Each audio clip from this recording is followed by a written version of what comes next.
What's up, A to Z Sports here live, Titan Game Day live, post-game show. Titans dropped to 1-6, a blowout beatdown at the hands of Mike Vrabel and his first-place Patriots. They're now 5-2 on the season, and Mike McCoy era 0-1, just like the Brian Callahan era started out. We'll discuss a lot of things. This game started off hot, spicy, fun, exciting, and then it quickly deteriorated to something that we've been watching for the last 30-plus games in the Titans aspect of this. So we're going to break down all of it here live from the Margaritaville second floor. We're on Broadway, 4th and Broadway. If you're leaving Nissan Stadium, you probably already left about 30 minutes ago. When you come over here, there's a lot of great football you can watch on the screens here. The biggest screen on Broadway is at the Margaritaville Land Shark Bar. Shout out to Traveler Whiskey and Miller Lite for their game day specials.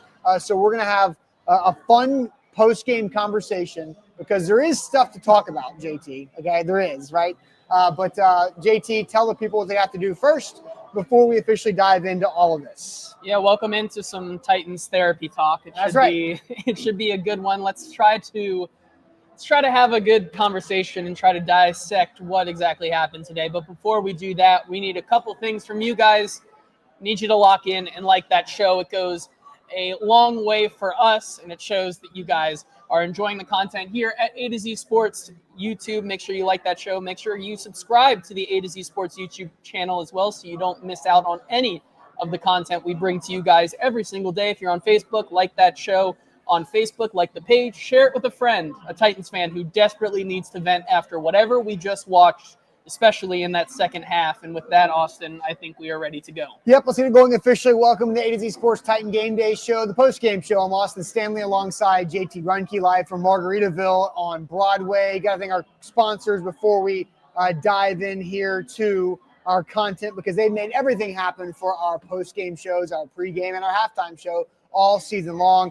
X Golf, Nashville, Murfreesboro, Hermitage, and Franklin, the home of indoor golf in Middle Tennessee. PlayXGolf.com. BTA Sports, use our code ATOZ14. You get a 14-day free trial. You click on the link in the description and the Facebook title, or use the code ATOZ14. If you did that, we went 2-0 today, right? We did. Gunnar Helm over hits. My under 44.5. Do that math. 31 plus 13 is under 44.5. How about that? Shout out to BTA Sports for those two wins right there. Also, Botero Carts, Life is Short by Golf Cart. 2 locations, Columbia and Gallatin. Lipscomb University Sports Analytics, helping your passion become your career with your online grad program, and the Barrel Social Club, Tennessee's destination for poker in Kentucky, just over the border there, just 45 minutes north of Nashville. JT, it was 10-3. Titans were winning. Yes. Then it was 10-10. Titans take a lead, 13-10. Still the first half. Yes. Kayshon Boutte, late touchdown, 17-13 and a half, and then that's it. That's all she wrote. So 28-3 is what the Titans were outscored after going up 10-3. It was gross. It was ugly. Your initial thoughts of everything. Shame on me for having the chat bully me into having some hope, because I came on the halftime show saying that outside of the first drive, this looked a lot like the same old Titans. And a lot of people pushed back and said they did not look like the same old Titans. And I said outside of that one drive, I thought they did. And so the chat had bullied me into believing that this was a 50-50 shot at halftime, in which the Titans then go out and look like the same old Titans we've seen. I mean, you cannot have a more embarrassing, debilitating first defensive drive of the second half than what the Titans did, taking over half the quarter on that drive, playing soft coverage on the line at a 4th and long 1 close in the red zone. The switch between Josh Dobbs and Drake May to essentially just look the same. There was no switch up there. Josh Dobbs came in and ran a base version of this Patriots offense that just worked against the Titans defense, because is exactly what happened. The Patriots were able to do whatever they wanted today. And I understand there's caveats there, right? There is the Jeffrey Simmons injury. There's L'Jarius Sneed injury. I understand all of those things happen. However, it still was just so deflating and debilitating to see that. And then, of course, everything goes off the rails from there. You have Cam Ward try to get back into this game. You have yet another. it's one of Cam Ward's most laughable moments in the national spotlight, and it's already taking that kind of space by storm. Yeah. Him just flipping the ball back behind himself, and he is, that's another touchdown. And then so you go from 17 to 13 to 24 to 13, all the way to 31 to 13 in the span of that third quarter. Yeah. In once again, a move that you just don't think could ever happen. And yet these things continue to happen for this team. The unthinkable happens. Yeah. It was within the first 8 minutes of the third quarter, it was 31 to 13, the final score. That was it. And Vrabel knew, the Patriots knew, they don't need to do anything. They can just coast and chill and run out the clock and get on the bus and go home, which is kind of what I said I thought would happen in the pregame show. We both predicted the Titans to lose by a lot. I predicted 27-10. You predicted what, 33 to 16? I mean, 31-13 is right in the middle of that.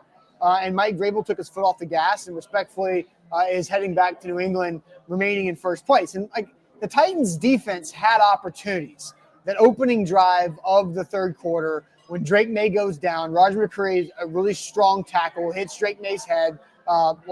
Drake May hits his head on the turf. Shakes, if you want to try to hide a concussion if you're an athlete, don't do that. That's the first sign that you have one, probably.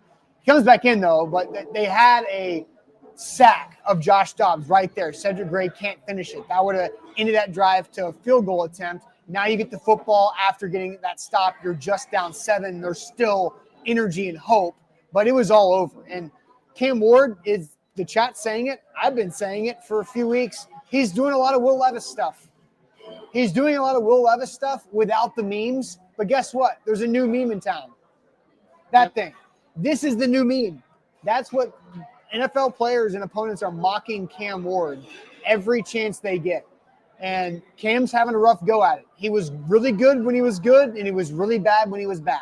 There's not a lot of middle ground right there for Cam Ward. But it's a really brutal way to spend your Sunday afternoon. I'm just glad we're here at Landshark to where we get to watch the Titans on the biggest screen on Broadway, but we've got a lot of other big screens around us. We've got some other distractions. Yeah, we got plenty of distractions. We get to watch Carson Wentz do Carson Wentz stuff. We get to watch JT try to win some bets. Look, the Jets are worse than the Titans still. So and also lose some bets because of the Raiders. I mean, who was more embarrassing today, the Titans or the Raiders? Well, probably the Titans. No, the Raiders. It's a hard question. I think it's a hard question to answer. Anyway, it's the Titans because the Raiders beat them last week. Yeah. So real quick, because Steven says right here in the chat on Facebook, he hasn't been good yet. What's Austin talking about? No, Cam Ward has been good. He has shown good moments. That's what I'm talking about. Early in the game, the first 2 drives of the game, Cam Ward looked good. And he looked good in moments after those first 2 drives. He looked bad in the second half, right? And the first half was probably Cam's best half, outside of the fourth quarter against the Cardinals, which we know not a lot of that's sustainable. So, but Cam Ward's got a lot of problems, and I know there's a lot of people that are teetering out on Cam Ward as the Titans are just 1-6 in his first 7 games. A lot of turnovers are happening. So, JT, let's go ahead and ask people. What is one word to describe your thoughts on the Titans' loss today? One word to describe your thoughts on the Titans' loss today, dropping 31-13 to the New England Patriots. But first, we'll tell you guys about a new friend. Old friend is back on the show, on the postgame show. NobodyTrashTennessee.com with TDOT, Tennessee Department of Transportation. Be part of the solution to end littering across Tennessee. When we're at sporting events or just out and about, there's a lot of opportunities to litter. It's easy and it's lazy to litter. We don't have to because TDOT's out there spending a lot of resources and time putting recycling bins across our state to help out cleaning up our highways to keep Tennessee beautiful as it is. So you can check them out online, NobodyTrashTennessee.com. We'll help TDOT's efforts there. So, JT, I'll send you to the chat. One word to describe the Titans in their loss today. Another 3-score loss, this one at the hands of Mike Vrabel, as it became a blowout in the second half. Once again, let's put on our thesaurus caps here today. Yes. We're going to do the same thing as last week. I understand this is predictable and it's expected. Let's try to get some more in here. I like this one starting us off from Commander Shepard. He says hamster wheel. Nice. They're just on a hamster That's wheel. good. Disappointed. One word from Brandon says Amy. Richie G says Vrabel, which is the story of the game. One Way says pitiful. Tall Texan says roster. Kevin says ineptitude. Ben Hall says meh. Damian says typical. Steven Crozio says hard agree because he was calling the plays.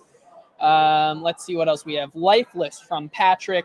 Expected from Zoe Almighty. One of those again. Do better. Zenzi says Vrabel.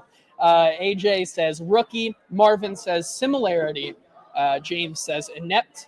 King JP says talentless. N the Fed Chicago says preposterous. Predictable from Assad and MJ. Jack says justice for Mike Vrabel and all Titans who've been wronged by this franchise.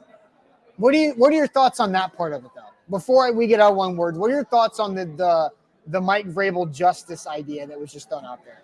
Listen, I think Amy Adams-Strunk could have done whatever she wanted by firing Brian Callahan before this week to lessen that blow.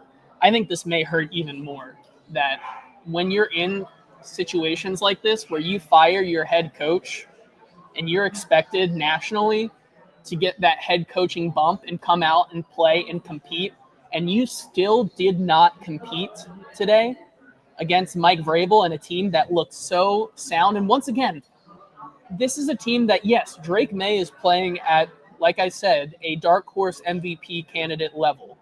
But you look at that defense, there's a lot of Titans on that defense that this regime got rid of last year. Jack Evans, Harold Landry, like a lot of guys who aren't superstars. But, I mean, you have Christian Gonzalez, you have a couple of these guys. Like, this is not a team that you were totally outgunned and outmatched by, and you still are getting destroyed like this. I think it hurts even more for Mike Vrabel to get that revenge game, even when you tried to find excuses to lighten the blow. I think so. I just think it's, to go into my one word, exhausted. I think fans are exhausting the last give a damn that they have with this team right now.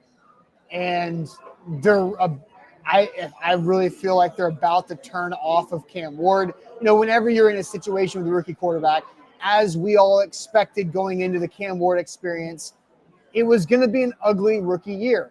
Cam does a lot of off-script things. He does a lot of non-conventional stuff that doesn't translate immediately from the college to the pros. He could have used the Patrick Mahomes sit a whole year behind Alex Smith, but Patrick Mahomes wasn't drafted number 1 overall. So, and the Chiefs were a playoff team that traded up to do that. So it's a different situation, but Cam needed that. Cam is not ready to play successfully in this league. He's got too many bad habits and too many bad natural instincts on top of really good talent. Like, he's got talent. He's not awful. He's not unplayable. He's frustrating, and I'm exhausted watching this entire team. I know what I'm getting myself into every weekday, every game day, but it continues to just be brutal to try to get through it. I'm sorry if I'm just being so negative, but that's where we're at. Yeah, I'm exhausted, and I know the fan base is exhausted too. And Vanessa's saying he's a rookie. Yes, I understand. And I don't think the Titans should give up on Cam. The organization should give up on Cam Ward at all. I'm not saying that. I'm questioning some things. Like I told Zach last Monday, my antennas are fully extended on if Cam Ward's going to work out or not. And Zach and I will talk through it next week or tomorrow as well with this situation. But I'm exhausted by watching this team, and I know a lot of you guys are too. Yeah, my one word is shameful. Mostly because you look at what this team also tried to do with Cam today. Not only is Cam a rookie and these things happen, and yes, he is the number 1 draft pick in a quarterback class that was nationally regarded as one of the worst in quite a while. Maybe the Kenny Pickett one and then this one over the last, I'd say, 8 or 9 years or so. So the expectations were kind of out of hand, but also the performance that the defense also is, it's not like Cam is single-handedly losing these games. I understand that, yes, he's a big part of why they are losing some of these games. You cannot have a 7-point swing when you just gave up a touchdown like that. Like, that is incredibly just not going to ever get you success in the NFL. However, this entire team is just, I don't know how else to say it besides they just don't look like they know what they're doing out there at some times. Well, and people are saying y'all are acting like this is a rebuild. Some people saying fired Chad Brinker. Like, I think it is a rebuild, and I think rebuilds are really tough to go through. They are, especially that's why franchises avoid them at all costs. Rush decisions, yes, like they did. And so, like, it's impossible for it. Curtis said it is a rebuild. Yes, it's a rebuild. Like, the Titans have been saying ever since they had the number 1 overall pick and they drafted Cam Ward, it's a rebuild. It's going to take time. That's why a lot of the national blowback last week from firing Brian Callahan was, I thought they were rebuilding. I thought they were going to try to be patient. Patience over panic. All of these buzzwords and all these things that you should be doing through a rebuild, but they were so caught up, Amy Adams-Strunk, so caught up on being embarrassed and ruining Cam Ward that she just pulled the plug on it when it wasn't even needed. It was fine to keep on doing it. So, like Skip says, rebuild. Why pay millions in free agency? What millions in free agency did they pay? They went with the Dan Moore. Yeah, Dan Moore. You have to play. You have to get a playable tackle. Yes. Right, and so that's the cost of a playable tackle. Yeah. But like 2 years ago, right when Rand spent all the money, that was ignoring and being in denial about being in a rebuild. That's when they spent $260 million of free agency and traded for L'Jarius Sneed and gave him 18 bags. But like this offseason, they paid for Dan Moore and Cody Barton. Yep. Because he had to have playable people that were veterans at those spots so you could try to just operate. Yes. I think you hit the nail on the head there. It is the rebuild. And if anybody didn't think that this was going to be a rebuild, I question what they've been watching. But yeah, to then also acknowledge that this is a rebuild and yet make the decisions that they've made, and then get to the point where we are today, where many people have been pointing out in the chat, the chants throughout Nissan Stadium of Vrabel's name afterwards not only adds to the embarrassment, but is ultimately why I think it's just today's game was very shameful. Yeah. So what was your word? Shameful? Because that's a good one. Okay. Yes. Yeah. So shameful. I'm exhausted. So just JT's just sitting here ashamed, and I'm just tired of it right there. So, all right, let's go ahead and get to a couple other of our things here. We're gonna grade Cam Ward here in a moment, because I'm sure that will be a trip that we're going to take here with the chat here. But all right, so I liked what you guys did last week with the pivot. Botero Carts is supposed to be the drive of the game where the things change the most. But I liked what you guys did last week. What drove you the craziest? What about this game drove you the craziest? First, let's talk about our friends at Botero Carts. Life is short. You can buy a golf cart. They have 2 locations in the Middle Tennessee area. Gallatin, the original location, and also in Columbia that just opened a month ago. They do all of their great work and store their carts indoors to make sure that when there's weather like we had today and overnight, that they're not getting hit by weather. They're not getting hit by debris or rain or hail or dirt or just the grime. I don't know about you guys. There's a lot of trees in the area. They just are sticky leaves as they're falling, and it's all over my car. Botero Carts, they protect their carts inside, and they can take care of you if you're in the market for a golf cart. You can make sure that Botero Carts will help you out with 0% financing for 36 months. The carts start at $6,700, and they're open 7 days a week, locally owned and operated. You can check them out online at boterocarts.com. JT, to the chat you go. What drove everybody the craziest today in this game where the Titans drop it to the Patriots 31-13? Yeah, King VC says the play calling drove him crazy, said it was not great. Cristoforo says... Hold time out. Play calling. What thoughts? It's the same exact as it's been. Like, but I thought it was good at first. Well, yes. Play calling is good when it works. It's bad when it doesn't work. Yeah, like I said in the halftime show, Bo Hardegree emptied his entire bag on those first 2 drives. and they went back to looking like the same old Titans. I also think play calling. Here's the. They did score in their first 3 drives. By Yes. the way. Yeah. So yeah. Here's the crazy thing, right?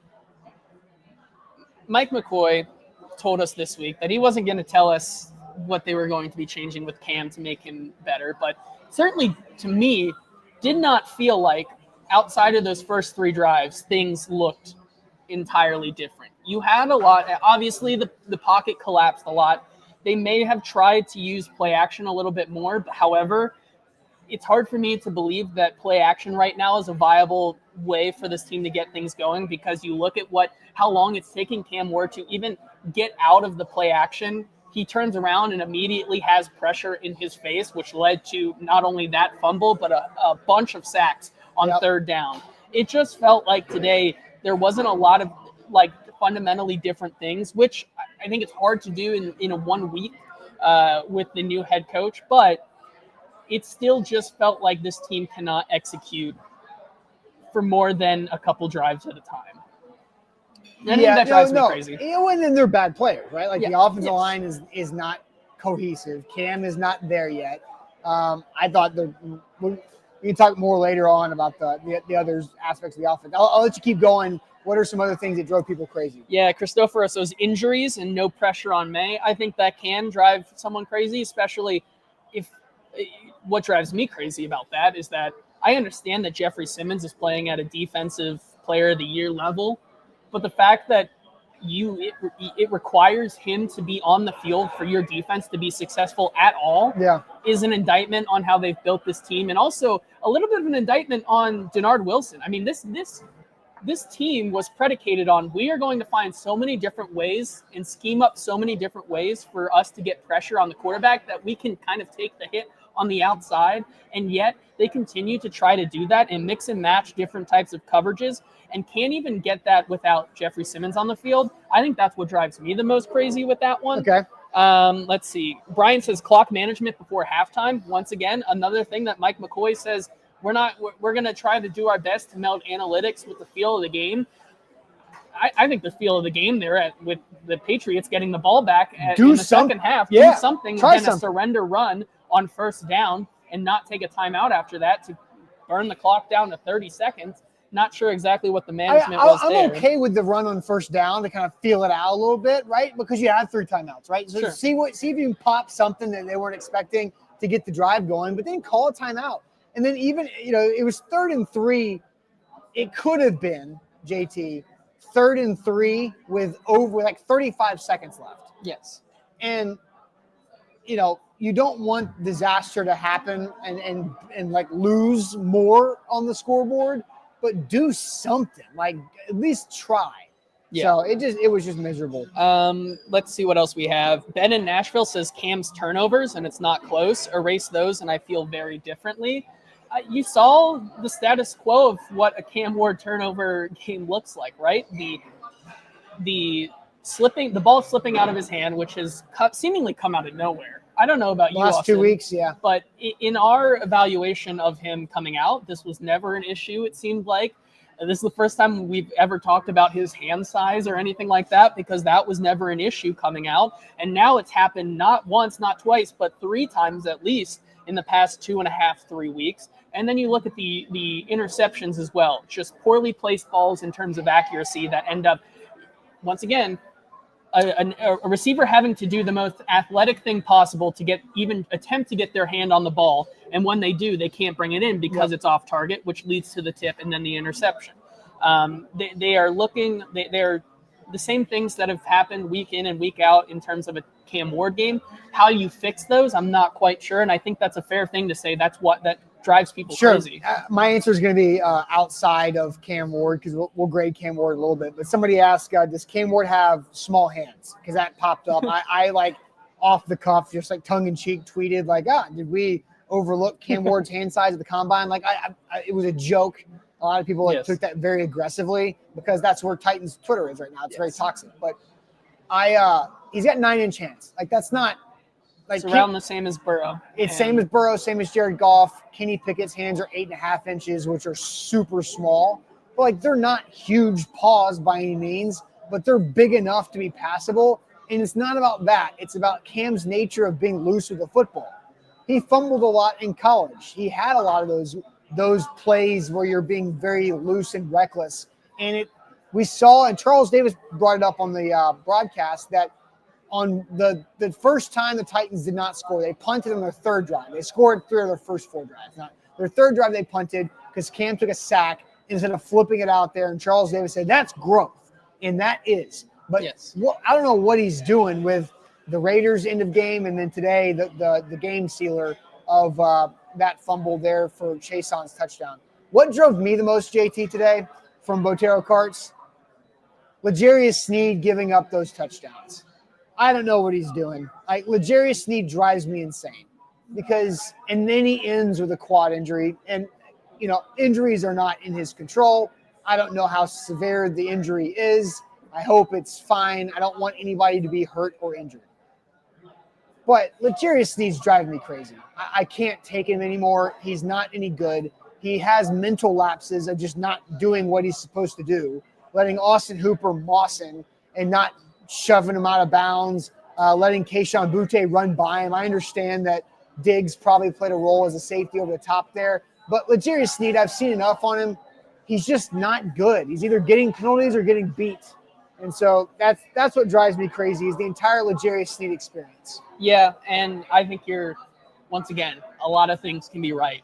Yeah, there's no wrong answer. L'Jarius Sneed there has not played well at all, at least this week, and you go back to last week, today especially. The secondary as a whole is a mess. I think I can just go out there and say that pretty bluntly. The secondary is a mess. Whether it is that outside of L'Jarius Sneed, you have Jalen Armour Davis, who looks terrible, playing about 5-6 yards off of his man in every rep. Yeah. Darrell Baker is Darrell Baker. Like, he is a wide receiver, a corner 3 or 4. Or 5. And he's playing like a corner 4 or 5. Which is fine. Yeah. Like I said, Darrell Baker. Yeah. Makes it even worse when you see Jarvis Brownlee, although, still having some knocks on him because of the penalties and whatnot, playing pretty good for that Jets team right now. You go to the secondary. Jarvis Brownlee has not won a game yet still. This is true. You look at the secondary, right? Amani Hooker, ever since he signed that contract, has looked not great. You look at Xavier Woods and Quandre Diggs, guys who look like they just simply don't know what their assignments are. And you have these moments where on that one that was to Kayshon Boutte, he just kind of breaks away, and Quandre Diggs and L'Jarius Sneed are kind of looking at each other like, I thought you're supposed to help. No, I thought you have him. Yeah. Like, the miscommunication along with the level of play right now is both not good. I wonder it's because L'Jarius Sneed never practices. I mean, hey. How about that? You might be onto something there. And I think Amani Hooker is going through something that Michael Griffin did in his Titans career when he was really good when players around him were adequate. Mm-hmm. And when now Amani Hooker is having to do too much other stuff of babysitting and making sure everybody has their things taken care of, that he is not taking care of his stuff. Yeah. Look, because Amani Hooker has never been a problem up until now. And it's so weird because you also saw other moments in this game where I'm not quite sure what Denard Wilson and their defense are running sometimes. There were many plays where Amani Hooker was the outside corner and Jalen Armour Davis was the safety in terms of like making different looks. Yeah. Like, Well, Armour Davis, to his credit, is playing deep enough to play safety depth. So, maybe it's just natural for him. Because I don't know what they've seen in Armour Davis. I mean, that guy is soft in coverage. I know nothing about him, but he just plays so soft off his receivers. There is zero combat catching, zero pressure for the receivers at that catch point to have to make a play against him. But all right, so let's talk Cam Ward, because we've talked a lot of Cam Ward. We've danced around a lot of Cam Ward here, but it is now time to officially grade Cam Ward's performance here on the show. How do you grade Cam Ward's performance? I will read the box score here in a second. How do you grade Cam Ward? A through F. Lots of options. He was 25 of 34 passing for 255 yards, 1 touchdown, 1 interception, sacked 5 times for 39 yards lost, and then had the fumble that was returned for a touchdown. So 2 turnovers on the day for Cam Ward. Running the football, he did not. No, wait, wrong stat. Running the football, he did not. So I was right. So Cam Ward. So grading Cam Ward, I'll let you guys do that here in a second. But first, we'll talk about BTA Sports. JT and I both won our pregame BTA bets because JT said Gunnar Helm over 18.5 yards. Checking the box, Gunnar Helm had 4 catches for 36. He just about doubled that. I said under 44.5. I would take it as low as 42, but I had 44.5. Woo, right on it, 44. That counts. That's how you win it with a hook right there. So BTA Sports, download the BTA Sports app. You can use our code ATO14 or the link in the Facebook and YouTube description to get that discount 14-day free trial when it's normally 3 days for a free trial to make yourself a better sports bettor with BTA Sports. So, JT, what are you seeing in the Cam Ward grades? Yeah, well, first of all, thank you, Jack, for once again keeping us on track and keeping our grades on track as well. Yeah. Last week in that Raiders game, I went with an F, Easton with a D-.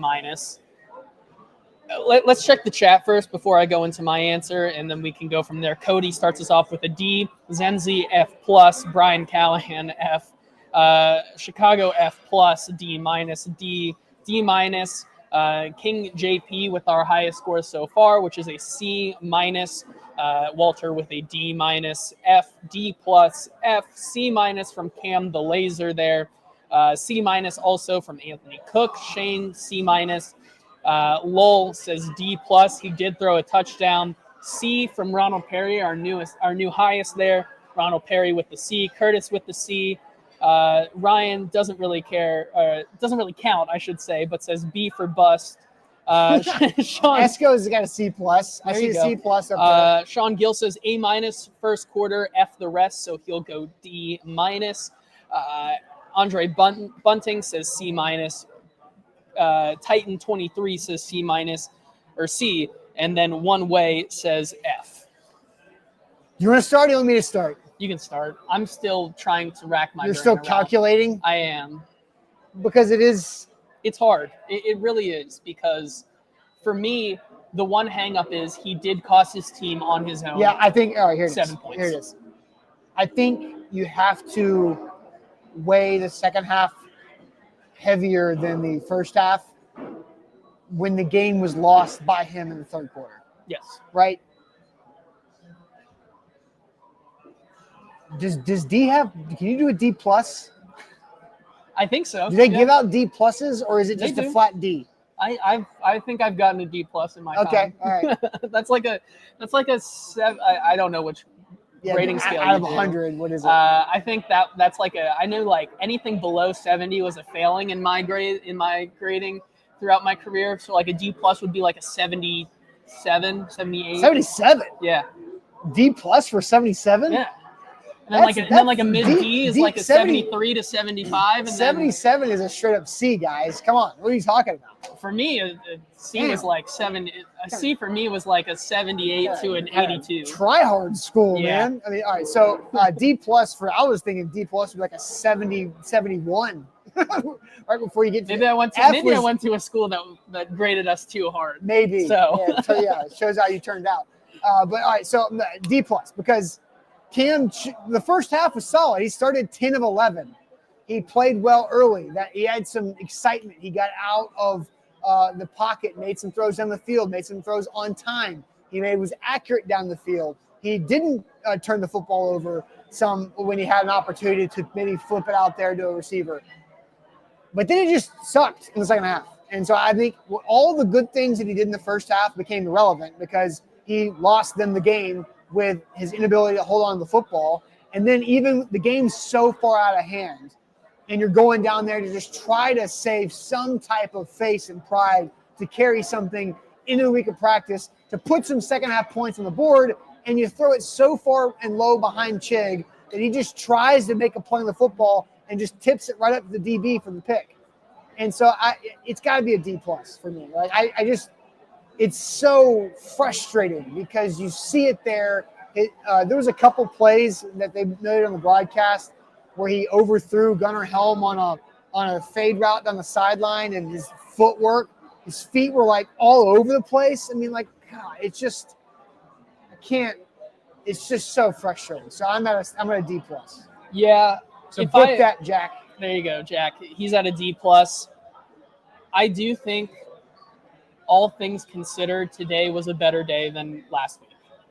They had the same fumbles. Yes. Those things happened, but you at least saw Cam Ward have a good moment at the beginning of the game. And so I'm going to go with a D. I'm going to take mine. What was your grade last week? F. Okay. Yeah, fair. So I think I have to. I can't say F again because he did score points and he looked fine in that first 3-ish drive. So I'm going to go D for many of the same reasons. Once again, you cannot, as the quarterback, and once again, 7 games, a rookie in a class that wasn't highly touted. He's learning things. And I understand that this is as bad as it gets, right? That he needs to learn that he has to take care of the football. Otherwise, those things happen.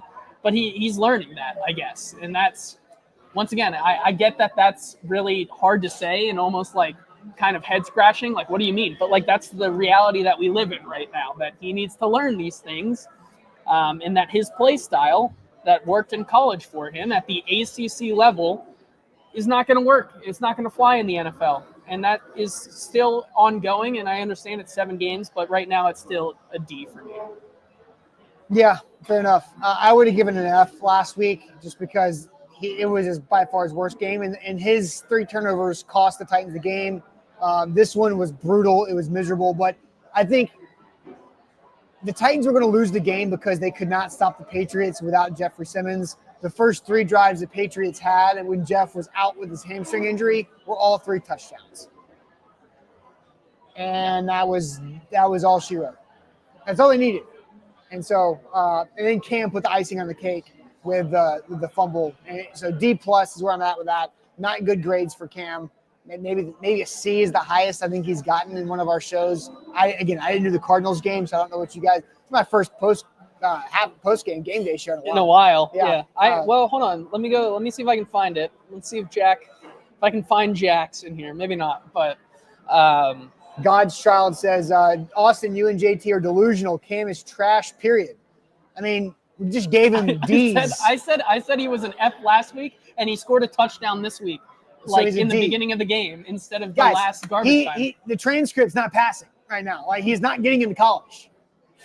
If he's in high school, he is not getting into college. He's going to have to go do something other than college. He's going to have to go to trade school or something. I don't know. Like, that's so. He's scoring a 12 on the ACT right now. It's not, and you get 6 points for writing your name, Vince Young. Yes. And Emerson says, how come it's Cam's fault? How come it's Cam's fault? How is it not Cam's fault? It's Mike McCoy and Brian Callahan's fault that he flipped that ball out into the end zone. How is it not Cam's fault? Yeah. Sean, you're right. Cam needs good players to help him figure out the NFL. He's surrounded by bad or young players. He's doomed to fail. Everybody needs good players around them, including coaches. Yep. Mike Vrabel, here's something I want to bring up, because Adam Schefter did what Adam Schefter's done. Instead of becoming a reporter, he becomes a engagement monger, and he just puts out things because he knows how they're going to play. That's how things go. Adam Schefter points out the whole Mike Vrabel's back in Nashville today, and he's got 2 more wins, or he's got the same amount of wins this year as the Titans have since firing him, which is correct math, right? 4. But that's also forgetting that Mike Vrabel went 6-18 in his last 24 games. Titans are 4 and now 21. 4 and 20. 4 and 20. 4 and 20 in those 24 games. And guess who Mike Vrabel had? Derrick Henry. He won 2 games. And I remember the 2 games. The 2 games that Mike Vrabel won that are the difference in the record with Vrabel at the end and the 24 games without Vrabel at the end are the Jacksonville Jaguars game that the last of his career. Yep, and the one against the Bengals in like week 2 that year. Or week 3, right? When Derrick Henry had like 127 yards and a touchdown, and they slapped the Bengals. Yeah. Outside of that, they're the same, guys. They're the exact same. Yep. We live in the here and now, so the revisionist history will come, and I understand. It still is hard to believe that this is going to get better in a hurry because of how, once again, not to go back to the week that we just had, but the decision in this rebuild, instead of practicing patience, to go out and make that move once again, in which, okay, like you just said, nothing's really changed since the end of Vrabel's tenure. Nothing has changed in Brian Callahan's tenure. There was no reason to believe that Mike McCoy, like I said to begin the show today, was going to do anything different to show us a different team. Yeah. And he still is not going to, by the way, for the rest of the season. Like, if you didn't get your bump today against this team in one of the most emotional spots, because we know that this team, we saw it last year when Jeffrey Simmons said, we did this for Amy. We know that this team knows that their owner, these games mean a lot to her. Whether it should or not is irrelevant, but we know that this means a lot to them. And for them to have the head coach bump, to know how important this game is, and come out and look like they did, it's the same team.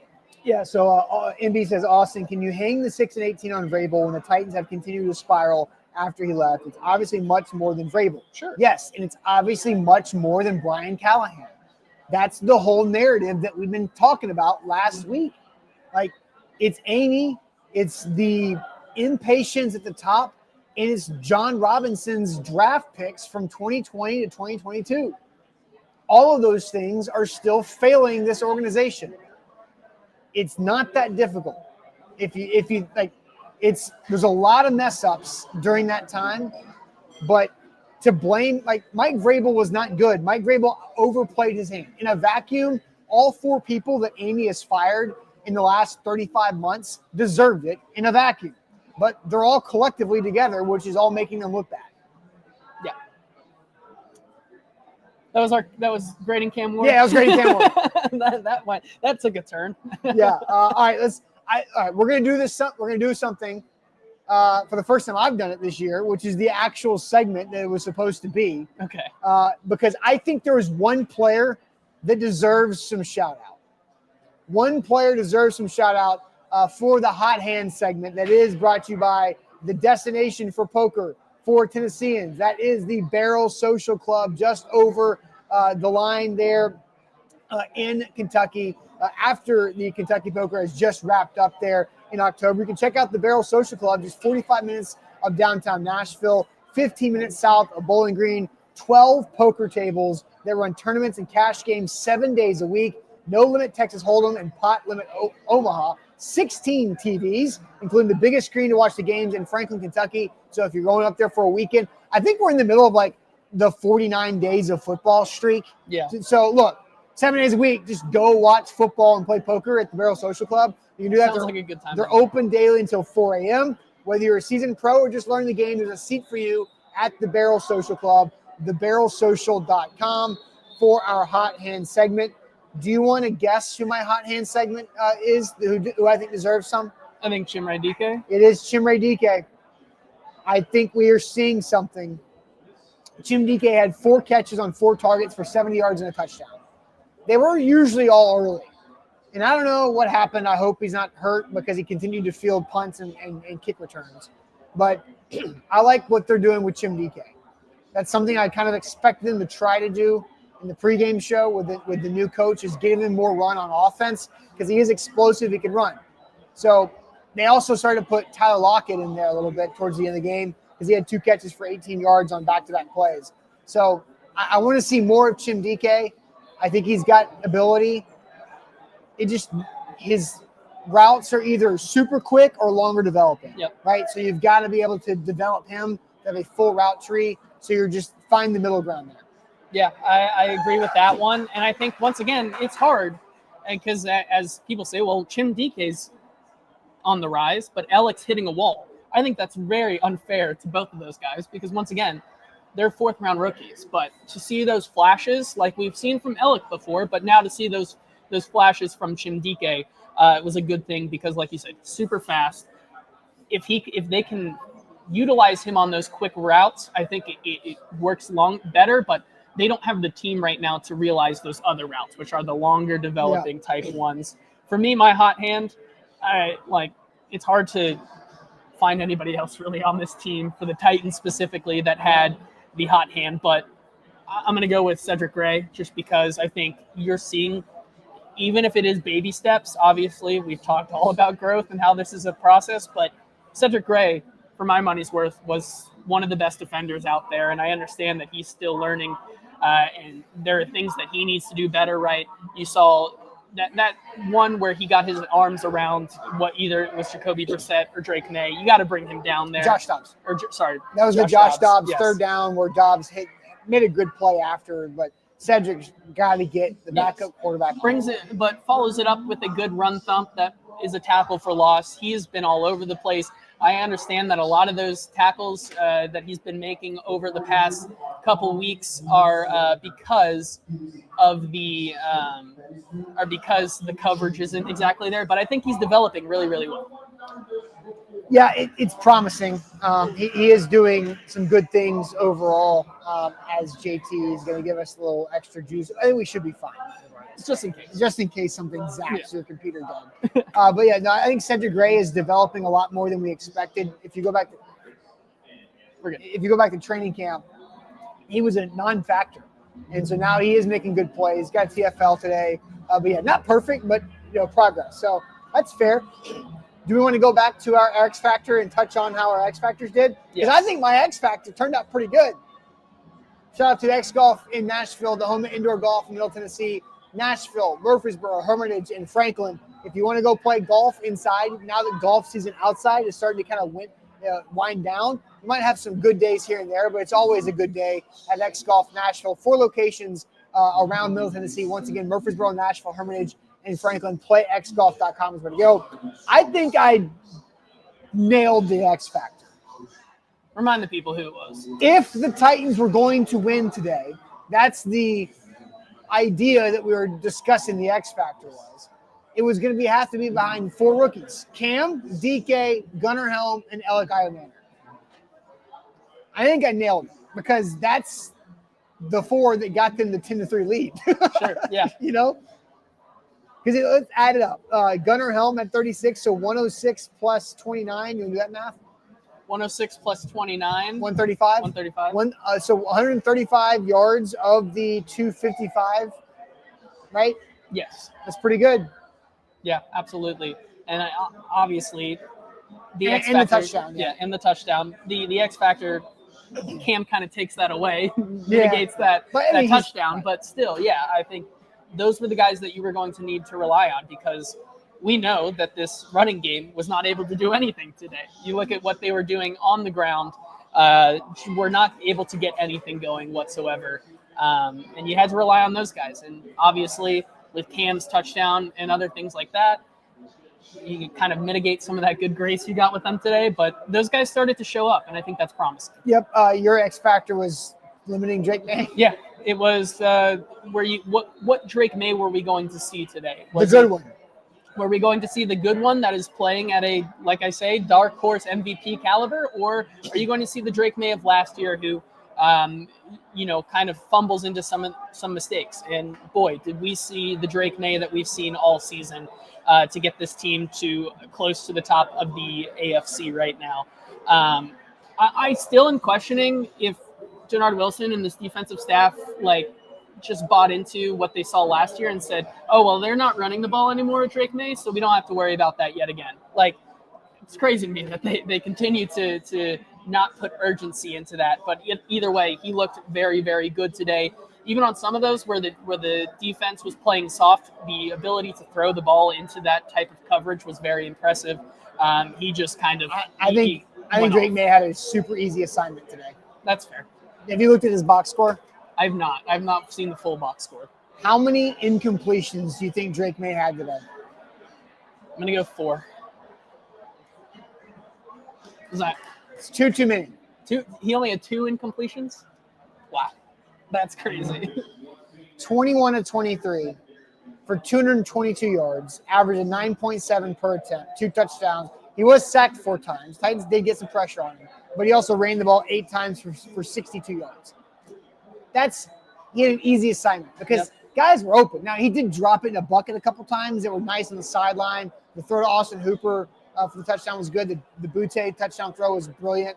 But, I mean, when Armour Davis is playing 10 yards off coverage, 15 yards down the field, it's pretty easy pitch and catch.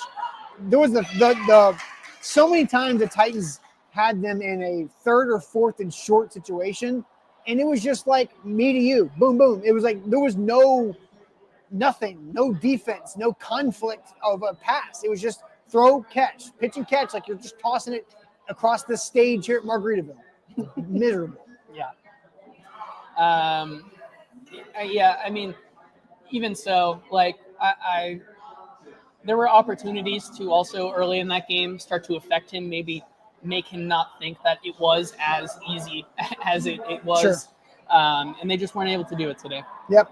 All right, last segment here on our post-game show. Once again, shout out to Miller Lite and Traveler Whiskey. If you're here at Margaritaville, whenever there's a football game on, there's going to be a football game on for like 30 consecutive more days, which means Miller Lite and Traveler Whiskey deals are here on tap. The bucket for Miller Lite and the Traveler Whiskey specials as well. So check them out here at Margaritaville in the Land Shark Bar and Grill on the 2nd floor, 4th and Broadway. All right, the analytics. There are 2 moments in this game where the win probability were just like on a heart rate monitor. All right, so we'll get to that in here in a second. But Lipscomb University Sports Analytics grad program. If you were looking to turn your passion of sports into a career, you can do that. Whether you're currently an undergrad or maybe you're about to go to college and you want that grad program path and you want to work in sports, whether it's for a team, for university, for an analytics company, a data company, a media company, getting your grad program from Lipscomb University is a great way to do that. Fully online program to help you out as well. Turn your passion of sports into a career at Lipscomb University with their grad program on the website there. All right, I got to go back to the initial game cast here, so give me a second for this to load. But 2 moments where the win probability on ESPN.com just shot.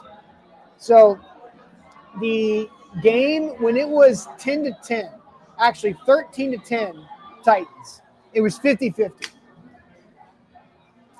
3-point game. 13-10 Titans, it was 50-50.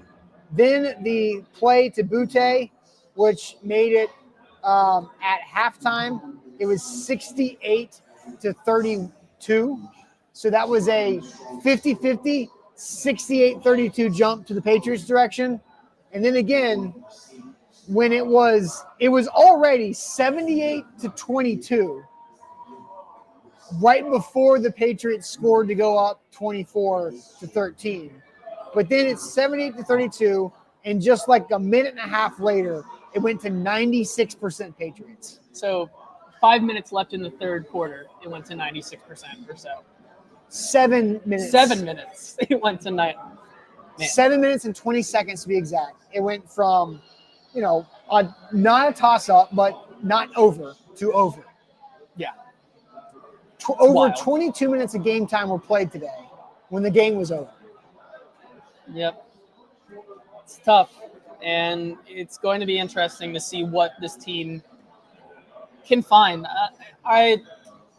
Even in those moments, like, you would hope that because with this team continuing to, let's say, like, be in these games where they're already over, you would hope that they would continue to find little things that they can build off of. I just don't know if there were any of those today. Like, there were not many moments where, like, Devondre Sweat had a sack and did a celebration. Yeah, give me a break, dude. Middle of the 4th quarter. I hate that so much. Like, I hate that. Like know the room. Yeah. Read the room. Look at it. Good for him. And your big fat tummy that you're just doing that thing. Like, you have an issue with your weight that has been plaguing you for your career. Like, come on, man.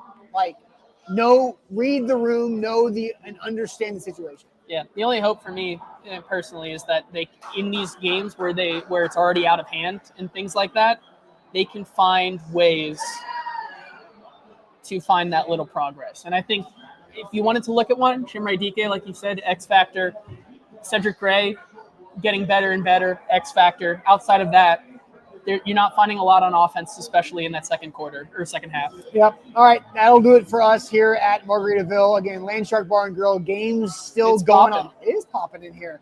You got the recliners. You can come sit up. You got the biggest TV in downtown Nashville on Broadway, right here, 4th and Broad, 2nd floor of Margaritaville. Shout out Miller Lite and Traveler Whiskey. That would be it for us. Cam Ward got grades of D+ for me, and a flat D for JT, and another loss. The Titans are 1-6. Buck Rising will have prime time tonight for A to Z Sports. He is at the stadium with Easton, so you'll get Buck's thoughts on that game, and then Zach and I will have you guys in the morning at 8. Enjoy the rest of your Sunday, and once again, shout out from Game Day Live. Make sure you hit that like button, like the show, goes a long way. Oh wait, we have a super chat. Oh my gosh, do we have a super chat? I'm so sorry. First of all, like the show from King BC, Tighten Up Ohio. Oh my God, I almost forgot this.